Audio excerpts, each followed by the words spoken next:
एलेनाइस one nation one election, one nation one election मतलब देश में एक साथ लोकसभा और विधानसभा के चुनाव कराए जाए। जैसा कि आप देख सकते हैं, जैसे कि आप देख आज the Hindu, the Mint, the Indian Express, one nation one election plan, how the constitution is amended, who do state get a say. ठीक है, तो तमाम न्यूज़ चैनल्स पर यह मुद्दा चर्चा में बना हुआ है। आइए जानते हैं लोकसभा और विधानसभा के चुनाव एक साथ कराने के मसले पर लंबे समय से बहस चल रही है। पीएम नरेंद्र मोदी ने इसका समर्थन किया है। बहुत सारे इससे पहले बहुत सारे चुनाव आयोग, बहुत सी आयोग, समीक्षा आयोग विचार कर चुके हैं। अभी विभिन्न राजनीतिक दलों, क्षेत्रीय पार्टियों की राय जानने के लिए 3 दिवसीय कॉन्फ्रेंस का आयोजन किया गया है। अब आपके मन में सवाल उठता होगा कि एक देश एक चुनाव की जरूरत क्यों है, इसकी पृष्ठभूमि क्या है, एक देश एक चुनाव की जरूरत क्या है। आइए हम जानते हैं इसके पक्ष और विपक्ष में तर्क। और कुछ क्वेश्चन बन सकते हैं, जैसे इसकी पृष्ठभूमि क्या है, देश में इस प्रक्रिया को फिर से लाने के पक्ष में क्या तर्क है, इसकी सीमाएं क्या, आगे की राह क्या है। अब जानते हैं इसके बारे में विस्तृत जानकारी। ठीक है, क्या है जरूरत एक देश एक चुनाव की। खजाने पर भारी बोझ पड़ता है, लोग पक्ष में तर्क देते हैं ऐसे लाइक दिस।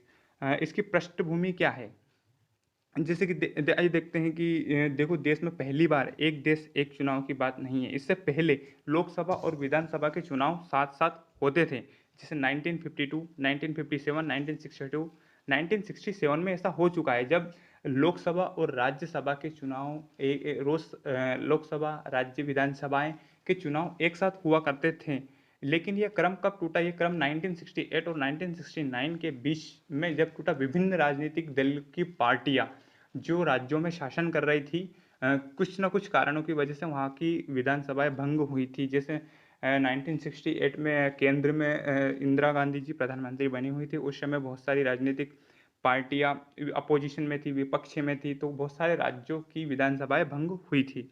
और कुछ न कुछ कारण थे जिसकी वजह से रीजनल पार्टियां और जो राज्य में शासन कर रही थी पार्टियां भंग हो चुकी थी। तब से 1971 के बाद से यहाँ क्रम भंग हुआ। लेकिन यह एक कोई नियम नहीं था, यह कानून नहीं था कि सारी लोकसभा और विधानसभा के चुनाव एक साथ कराए जाएं।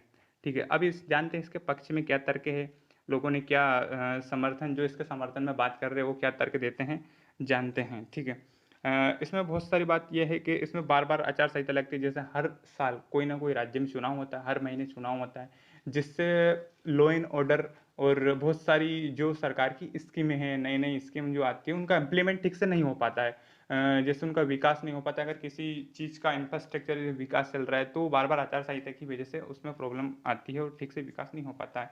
ऐसी बहुत सारी प्रॉब्लम्स है। जैसे बार बार चुनाव होने से खर्चा आता है। जैसे चुनाव आयोग बार बार हर साल चुनाव कराने में अलग अलग राज्यों में बहुत सारे सरकारी कर्मचारी लगते हैं, आयोग का खर्चा लगता है, और पुलिस प्रशासन बल, सुरक्षा बल, एक स्थान से दूसरे स्थान पर जाने पर ट्रांसपोर्टेशन का खर्चा, बहुत सारी चीज़ें हैं। और तमाम इन पॉइंट की वजह से एक साथ चुनाव लोकसभा और विधानसभा के कराए जाने चाहिए। ये सब पक्ष में तर्क हैं। लोग इसके विरोध में भी तर्क पेश करते हैं। जैसे संविधान में से कई प्रावधान है जो राज्य की विधानसभाओं या लोकसभा को भंग करने की शक्ति रखते हैं। जैसे आर्टिकल 2 के तहत नए राज्यों को भारत संघ में मिलाना।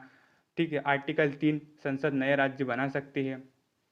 ठीक है, और आर्टिकल 85(2) खा के अनुसार राष्ट्रपति लोकसभा को तथा आर्टिकल 174(2) खा के अनुसार राज्यपाल विधानसभा को 5 वर्ष से पहले भंग कर सकते हैं। वहीं आर्टिकल 352 की बात करें तो यहाँ युद्ध, आक्रमण या बाह्य आक्रमण या जैसी सीमाओं पर असुरक्षा जैसी स्थिति में देश के अंदर आपातकाल लगाने की शक्ति रखता है। वहीं आर्टिकल 356 राष्ट्रपति शासन राज्यों में लगाने, राष्ट्रपति शासन का प्रावधान करता है। ठीक है, आगे की राह है। जैसे आगे की राह में आपके आगे की राह में बताएं कि जब एक देश में चुनाव कराए जाने चाहिए, क्या यह संभव है, क्या पॉसिबल है। जैसे आज के टाइम पे बहुत सारे लोग ये भी तर्क देते हैं कि देश की जनसंख्या बहुत है, तो यहाँ पर एक देश एक चुनाव एक साथ कराए जाने में बहुत सारी दिक्कत आएंगी। लेकिन ऐसा नहीं है। अगर जनसंख्या बढ़ी है तो तकनीकी विकास भी हुआ है। जिससे एक देश एक कर यानी जीएसटी जब पूरे देश में लागू हो सकता है, इतनी डाइवर्सिफाई कंट्री होने के बाद भी एक कर एक देश लागू हो सकता, तो फिर एक साथ चुनाव लोकसभा और विधानसभा क्यों नहीं हो सकते हैं। और आपकी राय ज़रूर बताइएगा कमेंट सेक्शन में। और ठीक है कि आप क्या चाहते हैं, क्या होना चाहिए, क्या ये सही है? ठीक है। और अभी बात करें जैसे 2024 में इलेक्शन, बहुत सारे राज्यों में इलेक्शन हो रहे हैं, जैसे एमपी, राजस्थान, उड़ीसा, हरियाणा, तेलंगाना, आंध्र प्रदेश, अरुणाचल प्रदेश इवन, और ऐसे कुल मिलाकर 8-10 राज्यों में 2024 में इलेक्शन होने हैं। और 2024 में ही लोकसभा के इलेक्शन भी होने हैं। तो एक साथ हो सकते हैं चुनाव। ठीक है।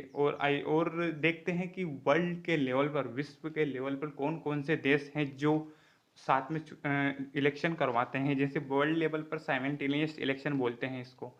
ठीक है। How many countries to do simultaneous election, जैसे बेल्जियम हो गया, स्वीडन हो गया, South Africa, Indonesia. Indonesia even Asian country है जो एक साथ वन नेशन वन इलेक्शन करवाती है। और स्वीडन और बेल्जियम यूरोपियन कंट्री है जो कि अपने साथ चुनाव करवाती है। इससे फ़ायदा ये होता है कि बहुत सारा सरकार का खर्च बचा है। और पीएम मोदी ने अपनी लाइन में ये हाईलाइट किया था कि स्वीडन स्वीडन जो वन नेशन वन इलेक्शन की पॉलिसी पर काम करता है, इससे हमें यह सीखना चाहिए कि कितना खर्चा बचा हुआ है, बचाया है सरकार ने। साउथ अफ्रीका में भी ऑलमोस्ट ऐसा ही होता है। ठीक है। और आगे की राय क्या हो सकती है, कमेंट सेक्शन में ज़रूर लिखिएगा। अगर वीडियो पसंद आए लाइक शेयर सब्सक्राइब जरूर कीजिएगा, और तमाम इसी तरह के मुद्दे जानने के लिए सब्सक्राइब करें जिस